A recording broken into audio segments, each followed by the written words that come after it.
তারাই তো আগে তেল পাচ্ছে, তারা কোনো লাইনে হবে কিন্তু অনলাইনে তেল দিচ্ছে। একটা লাইন এখন দুটো লাইন হচ্ছে, তিনটা চারটা লাইন হবে। লাইন লাইন ক্রস করে গাড়ি ঢুকলো কেন? আপনি জবাব দেন। কখন এই তেল পাম্পে? আমরা তেল পাম্পে আসছি রাতে 7টায়, আমি আসছি 8:30টায়। তো তখন থেকে এই লাইনে দাঁড়ানো। হ্যাঁ, তখন থেকে গাড়ি দাঁড়ানো, কি বলে আমি বাসের মধ্যে প্রবেশ করলাম। তো হ্যাঁ, তারাই তো আগে তেল পাচ্ছে, তারা কোনো লাইন লাগে না। আমার তো লাইনেই আছে দাঁড়ায়, কিন্তু তাদের কোনো লাইন লাগছে না। তারা বিনা লাইনে এসে তেল নিয়ে যাচ্ছে।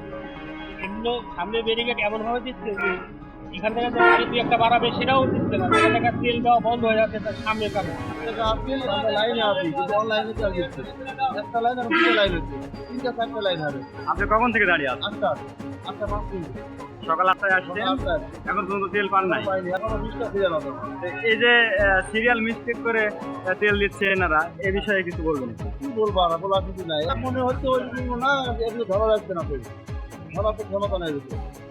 কিন্তু 1500 টাকা থেকে 500 কে 1000 বক্তৃতা হবে, তাই বাকি 1000 2000 এরা কন্টিনিউ দিচ্ছে। যার ক্ষমতা আছে তাই পাচ্ছে 1000। হ্যাঁ, ক্রস করে গাড়ি ঢুকলো কেন? আপনি জবাব দেন। এরা লাইন ক্রস করে ঢুকলো কেন গাড়ি? অগ্রযাত্রা প্রতিদিন নির্ভীক প্রত্যয়ে উজ্জীবিত।